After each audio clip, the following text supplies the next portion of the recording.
alụ factory je were na alụ n'ụka egekwana ụdị okwu a ntị ya bụ okwu ndị a bụrụ ọnụ ihe ị ga-emere Chukwu ụdị Judas si na akara ile were ye ụmụ ogbenye ụnụ ụka na-ewu ya ha na-egwu ama m na ndị niile lụrụ ya weche factories ha na-enyecha ndị mmadụ laka Ifeanyị Ụba bidoro ya ịma mmadụ onye Ifeanyị Ụba yere ọrụ ibeto ego ya dị ebe a ịma mmadụ onye ibeto yere ọrụ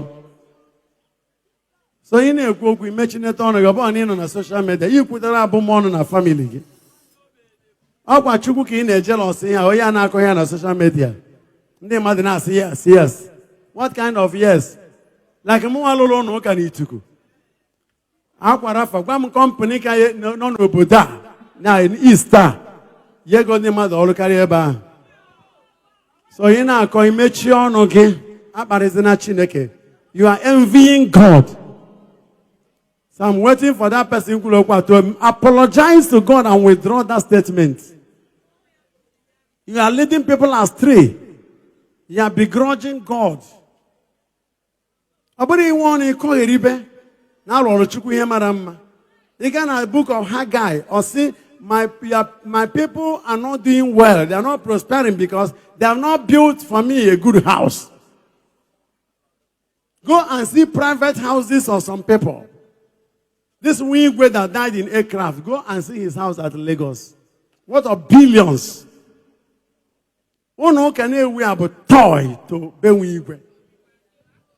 Somebody's resident. But he died in aircraft. And nobody talked about it. Acts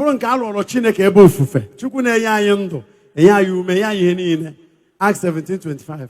Kamado na social media na akọjọ ndị lụọ Chineke ọ nọ nsọ.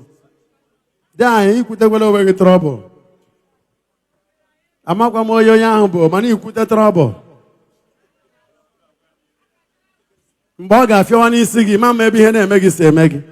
Gị na onwe gị ịma alụwu factory. Onye na-akọ ihe ahụ. Ị na-emefuru ụmụ ogbenye ọ gbapụrụ onye nọ na mkpa. Wicked souls, not on social media. And I'm a good guy, catch him.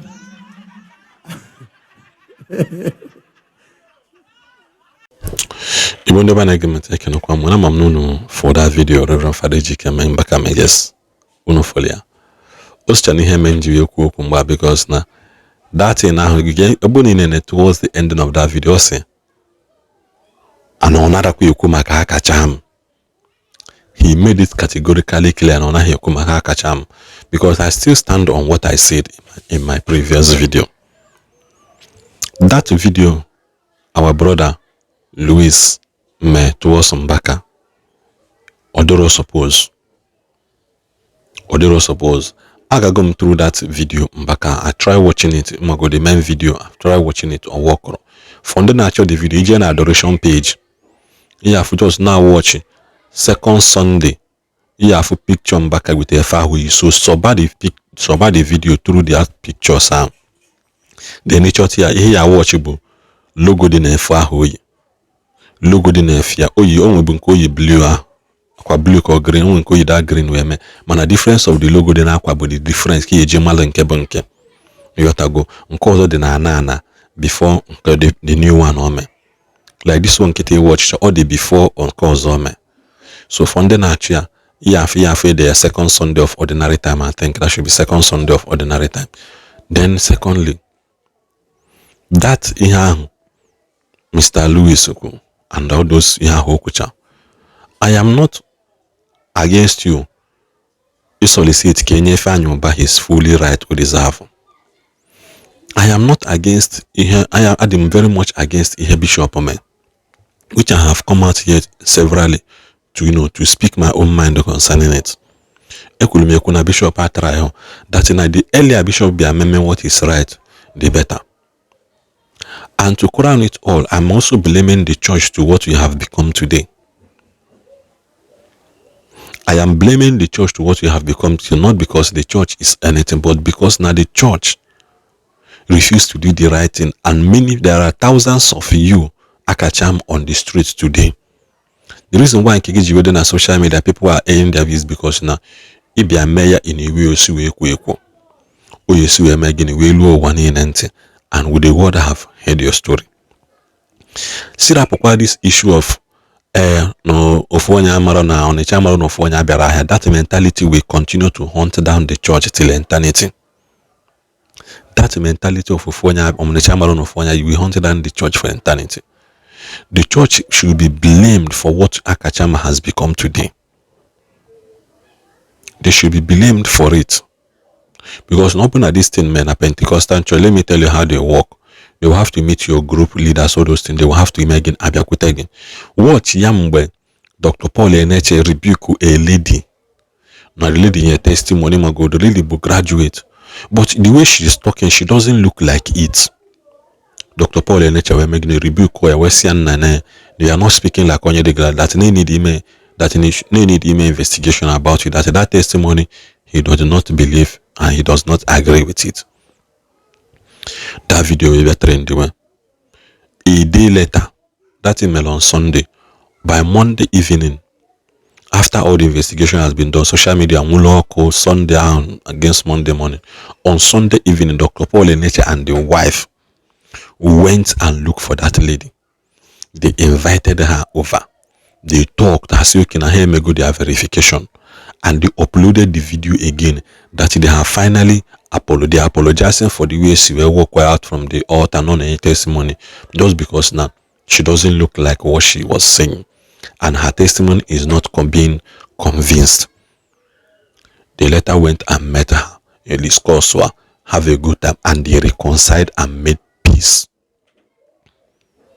That's how to set the record straight. That was when the girl Patakwa Bebe Kuboko, when her word did not carry weight again. Because again, they realized what they did. They realized, okay, after the investigation, you are a graduate, name and cause. So they saw the proof and they reached out to you and they got you and they apologized. What the church should have done in the case of Akacham today, and that is the pride that we also haunt most of Catholic Church, because some Catholic Church has the numbers, they have the population, they have one of the biggest cathedral, they did this and they did that, and the Bishop Benson. You should have been in the right place to bring this thing to an end. Again. Even name and the press release, there's a way see a more than her. If you make video, say Akachama Biko. Ekachaba. That the church, yes, I realize gonna make a good mistake. And in all of these things. Because let us find a lasting ground to solve this. You may Akachama invite to your office. Email Mwane Ifanyoba invite to your office due to the wife or any of the children or the relation, because all these things he centered that in a dedication, no the wife, no children, nothing, but none of that place, which is not supposed. I know because man I like you the church should be blamed for what Akacham has become. And from this video now I'm also saying Mbaka did not mention Akacham. That is why now all the attack on Mbaka unprovoked and unwarranted. That is why I'm still kicking against it. Mbaka no matter how no menagwa muna Mbaka will go to toto namu. Akoya wahala. E happy wahala. So biko no do kina afu video kabana aro na share ya kandozo we na afukwa na eziokwu inafu because amam ni hen na eme na adi onumma. God